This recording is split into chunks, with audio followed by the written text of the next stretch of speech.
Do you want to know how to go from this to this in Ghost of Tabor? Because if so, you clicked on the right video because I'm going to show you how. My first tip is to make good callouts. I swear the Tabor community heavily underuses good callouts for how important they are.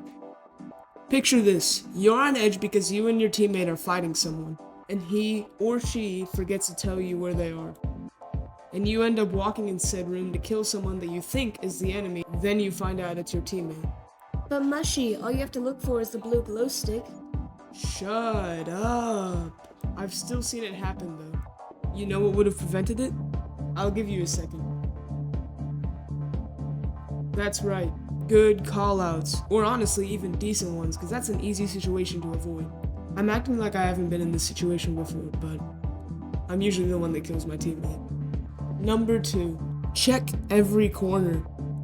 I know it's an easy concept to overlook, but it's a very crucial part of staying alive in Ghost of Tabor. Most people camping in corners are rats. They usually run naked kids.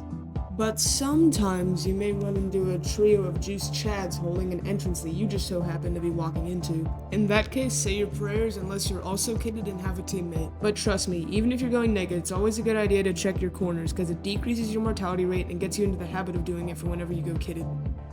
That's it for checking your corners, so I guess we should move on to number 3. Use the virtual gun stock. This tip is less of a necessity than the others.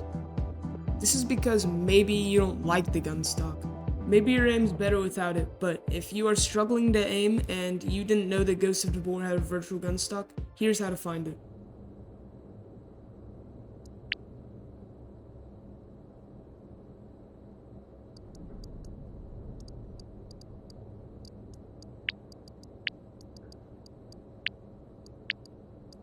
If you don't know what a virtual gun stock is, it basically just helps you stabilize your gun. It takes a second to get used to, but once you have it down, it's very helpful. Again, this one isn't much of a necessity. Number 4, bring stuff. This one is not as much of a necessity as the others, although I would definitely recommend it. Ghost of Tabor is very unforgiving when it comes to not bringing anything. However, it can be very rewarding to bring things. That's why it's usually better to go juiced. The higher tier armor you bring, the less blunt damage you take. Here's a story you can probably relate to. You spawn at research or radio. You go to a purple keycard spawn. Oh, and looky there, there's a purple keycard. But alas, you just end up getting killed by some Chad again. If you brought stuff though, you may have been able to defend yourself at least. You see a pattern? Yeah, well, number 5. Know what guns are good. This one is, in fact, a necessity. You might mistake a gun for being good because it looks good, which isn't always the case. If I were to ask you to pick between a normal SKS and an M16, which one would you pick?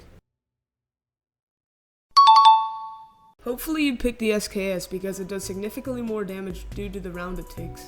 I know it might sound difficult to have to memorize which guns are good and which ones are not, but trust me, in the end it'll be worth it. Number 6. Hide in trees. This is probably the most underused tip on this list. It's so surprising how many people don't use it, especially for how valuable it can be for whenever you go naked.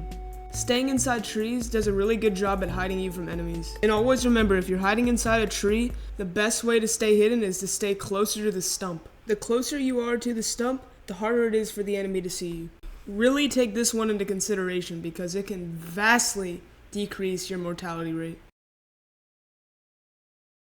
If I taught you something in this video, a like or even a sub would go a long way.